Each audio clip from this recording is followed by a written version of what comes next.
Hey guys, how you doing? I came up to this one facility to take a look at this AC system, and I don't think it's ever ran. How it's wired, this won't run. Let me show you why. Okay, I got kind of suspicious after I saw the ductwork looking like this monstrosity. So, okay, and I see the furnace door is off there now. Okay. Let me go down to the thermostat instead of climbing up there. Okay.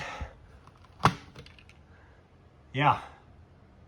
It's not hooked up right at all. G is typically green for fan.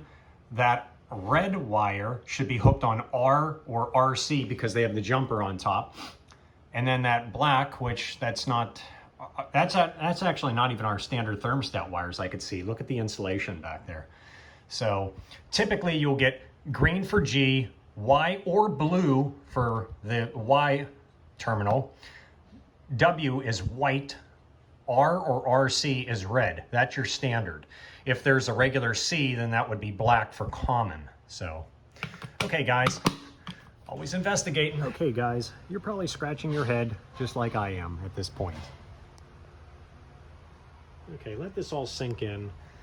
And let me show you what you do not do and how things could be changed. But this was definitely not a heating and air technician that installed this. There's no way. And if it was, they gotta be ashamed of themselves. I'm sorry, this is just poor. Okay, so where do we start? All right, let's start with the condensate drain. Okay, there's your condensate pump for the high efficiency. Yep, no drain. There's no drain around here, nothing.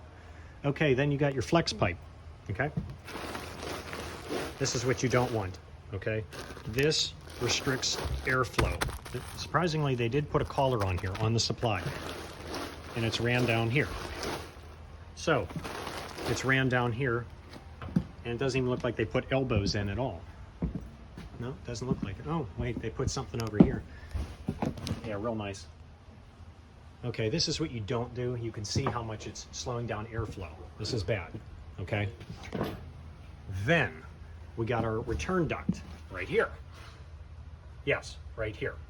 Left out in this warehouse. I don't want to film my location, but it's out in this warehouse, okay? So that should be piped directly down into the space, okay? And definitely sealed off as well. And there is no air filter on here. So, and this looks like a used furnace. And then we had our thermostat that was not even connected properly. I'd like to, is the gas even turned? Yes, the gas is turned on. Okay, well, I can even pressure test that. I don't like what they did here, but hey, I didn't do it. But I want to make sure it's right if the customer wants me to redo this. So our space is inside of here. I would have gone with either a horizontal multi-flow furnace, and I would have laid it down across here and then ducted it with a trunk line for better airflow. Or you could have used the downflow furnace for this. So, okay, so multiple issues here that I can see. One, thermostat wasn't hooked up properly. Two, the return duct was never done. Three, flex duct. Don't run it like this. At least support it, but hard piping would be better than flex pipe. Flex ducted that last foot to your diffuser or vent, wherever it's going. Let's see, condensate pump not even hooked up. So this was not ran. I don't know, it's used furnace, I don't know who threw it in, but there's multiple things. If you open your eyes enough, you can see a lot of stuff, a lot of failures here. So, but we run into this stuff all the time, but we try to make it right, make systems safe, and just do our job. So, okay guys, hope you're learning. Thank you for watching. Like, comment, whatever you guys want. Have a good day, stay safe.